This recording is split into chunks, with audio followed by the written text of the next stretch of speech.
Friends, திலகா கிச்சன்லேருந்து திலகா பேசுகிறேன். பொங்கல் வந்துச்சு இல்லைங்களா, அதுக்கு தொடப்பத்தை எடுத்துட்டேன். நம்ம 1000 திங்ஸ் இருந்தாலும் ஹீரோ கிளைனு வாட்டர் எதாக இருந்தாலும் இந்த தென்னந்தொடப்பத்துக்கு ஈக்குவலே ஆகாது. இதில் நீங்கள் வச்சு அடிக்கும்போது நல்லா க்ளீனாக ஆகிடும். இப்போ பொங்கலுக்கு க்ளீன் பண்ண போகிறேன்.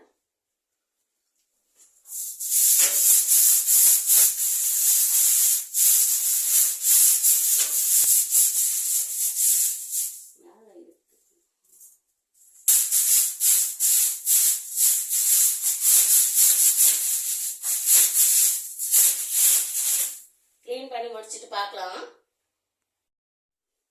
கொஞ்சம் கொஞ்சமாக தான் சமையல் ரூம்லாம் க்ளீன் பண்ண முடியும், ஃபுல்லாக பண்ண முடியாது. அதனால் கொஞ்சம் கொஞ்சமாக கழுவி காய வச்சுட்டு க்ளீன் பண்ணி வச்சுருக்கேன்.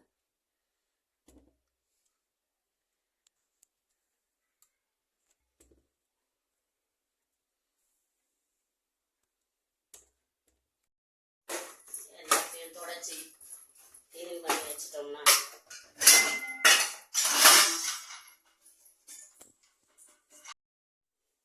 கொஞ்சம் கொஞ்சமாக தான் சமையல் ரூம்லாம் க்ளீன் பண்ண முடியும், ஃபுல்லாக பண்ண முடியாது. அதனால் கொஞ்சம் கொஞ்சமாக கழுவி காய வச்சுட்டு க்ளீன் பண்ணி வச்சுருக்கேன்.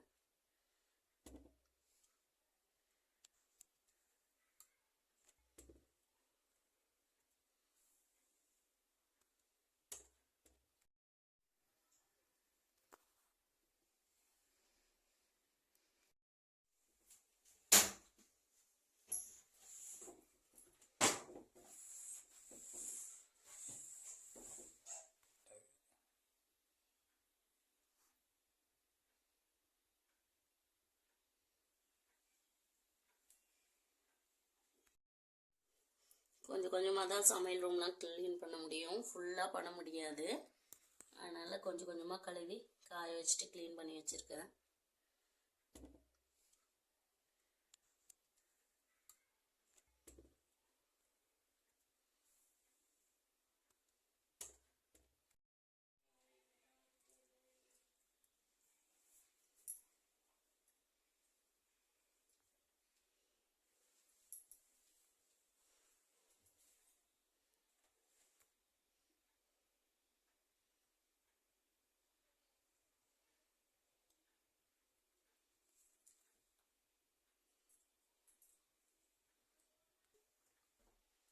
இதெல்லாம் ஃபுல்லாக க்ளீனாக அடிக்காச்சு. அடுத்த ரேக் பார்க்கலாம்.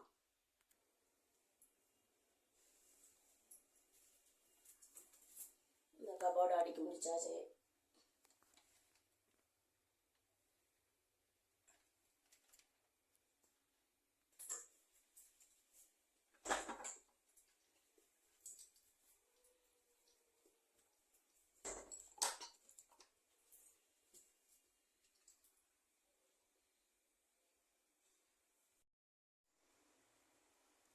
சமையல் ரூம் ஃபுல்லாக க்ளீன் பண்ணி வச்சு பாருங்க. பொங்கலுக்கு ரெடி ஆகிடுச்சு. பார்க்குறதுக்கு கொஞ்சம் நேரம் ஆன மாதிரி இருக்கும், ஆனால் ஒரு 3 மணி நேரம் ஆகிடுச்சு. எல்லாம் நான் தொடச்சி கிடச்சி எடுத்து வச்சாச்சு. ஆயில் கேன் வாஷ் பண்ணி வச்சுருக்கேன். எண்ணெய் ஊற்றி ஃபில் பண்ணணும். ஸ்டவ் எல்லாம் தொடச்சாச்சு. இந்த பாத்திரங்க தான் க்ளீன் பண்ணணும். இதை வாஷ் பண்ணிட்டோம்னா வேலை முடிஞ்சிடும். இந்த ஜாடிலாம் பாருங்கள் எவ்வளோ அழுக்காக இருக்குது. ஃபுல்லாக எண்ணெய் பசங்க எல்லாம் ஃபுல்லாக வாஷ் பண்ணி வச்சுட்டு படுக்க வேண்டியதுதான். பொங்கலுக்கு ரெடி ஆகிடுச்சு. இந்த வீடியோ யாருக்கெல்லாம் பிடிச்சிருக்கு, எத்தனை பேர் பொங்கலுக்கு ரெடி ஆகிட்டீங்க, வீடெல்லாம் எவ்வளோ க்ளீன் பண்ணியிருக்கீங்க. இந்த வீடியோ பிடிச்சிருந்தா லைக் பண்ணி ஷேர் பண்ணி கமெண்ட் பண்ணுங்கள். ஓகே, பாய்.